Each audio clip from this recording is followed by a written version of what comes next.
Quran, to read books, but also to read your society. You know, in anything which has to do with al-kawn, we have rules. We have, in societies, we have rules, we have history.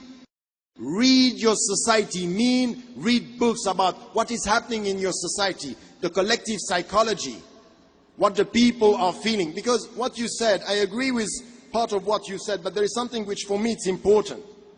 When you live in the United States of America, when we live in Western countries, the people are scared, yes.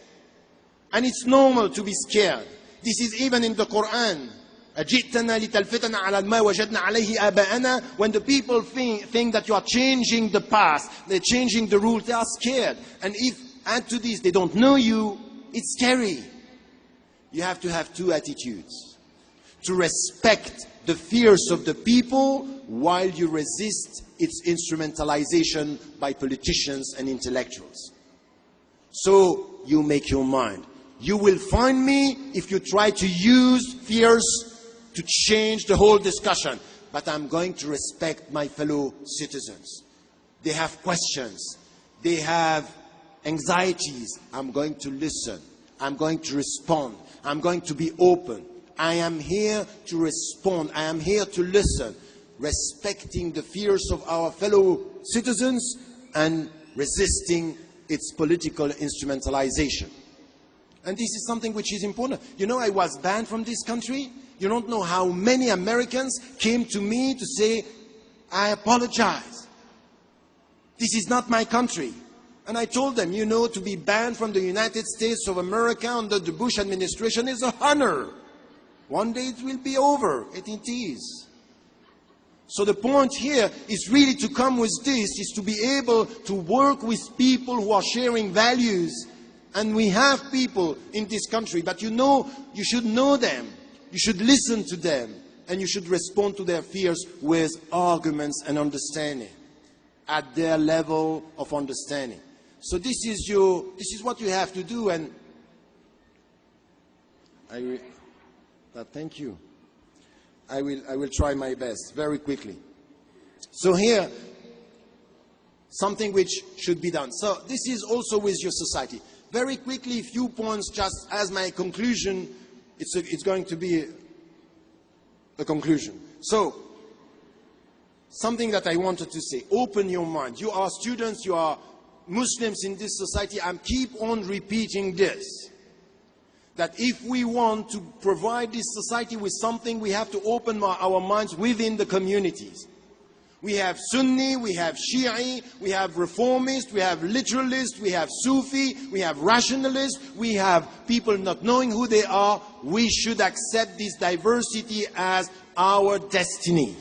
Islam is one and we accept diversity, no question. But it has to come with our mind to be able to open. This is the starting point. On your campuses, in your universities, in your societies, just have spread around this mentality, which is important. Yes, very quickly. There is something also which is important about women.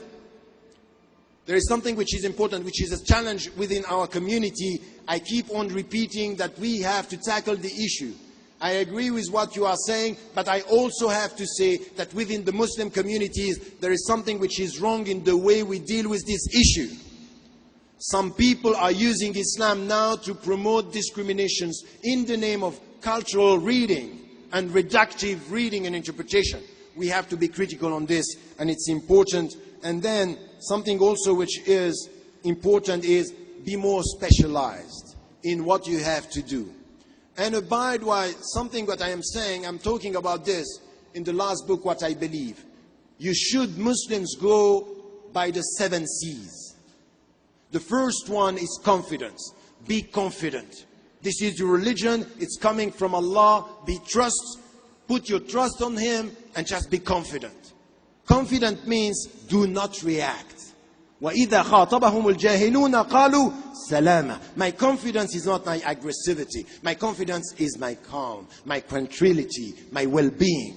I'm not going to react. This is one, confidence. The second one is consistency. Consistency means Islam is great, but not all the Muslims are great and good. Consistency means we should acknowledge the failures. We should acknowledge our weaknesses. We should acknowledge that some Muslims are not doing well. So this consistency, it's important, coming with our critical mind, questioning our behavior in the name of our principles. The third one is communication. Be vocal in this society. Be vocal in this society. Can I tell you something? We are in societies where critical debates are now being removed from the picture. You have to come on campuses organizing debates, but not only on Islam. Debates on anything, sociology, as it was said, social problems, racism, global warming. Organize debates. Be people promoting intellectual creativity. Be people in this society coming with ideas and creativity, and come with debates in schools, in university, and not only about Islam, because we give the impression to the people we only care about Islam and Muslims. It's as if the other are not important. We have to come with communication. Fourth thing is contribution. Our presence is the gift. We have to contribute. The other one, which is creativity in arts. I would like in this room to have people coming and writing novels, writing poetry, being able to promote something which is an American Islamic arts in this society with our ethics. You have skills, be involved in this. The Muslim community needs that. Contestation is the sixth P. To be able to say no. If you are loyal to your country, you have to be critically loyal to your country. There is no blind loyalty. You should be able to say to your government what you are doing, for example, in Afghanistan, in Iraq, not supporting the Palestinian rights is wrong. You should be able to say this with confidence. But when I am coming here and I can see in one gathering that some of the students, they cannot ask the questions they want because we are directing the question and say there is something wrong in our freedom here.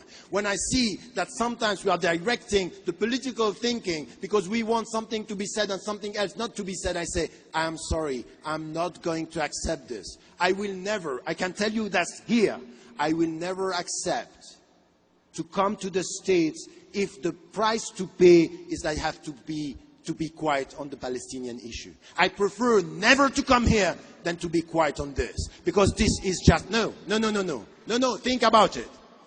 It's very easy to show that you are courageous. But to be courageous and to do the job in your daily life, never keep quiet on injustices.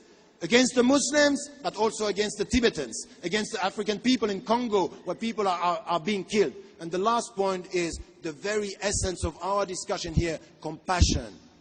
Please, brothers and sisters, at the end of the day, all the thoughts should be within an envelope.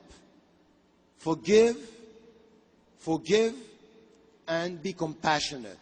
Spread love around you, and let the people understand that at the end, all what we are trying to do is to spread salam, peace, and something which is always to be said for us. It's difficult to be a Muslim, but please remain positive. Once again, if we were to deal with what was said and done 50 years ago as Muslims, the level of what we are today and what we are doing is so much better that it means that with history, changes are coming. Keep on the good spirit, inshallah. Wa tawakkalu ala Allah. Wassalamu alaikum wa rahmatullah.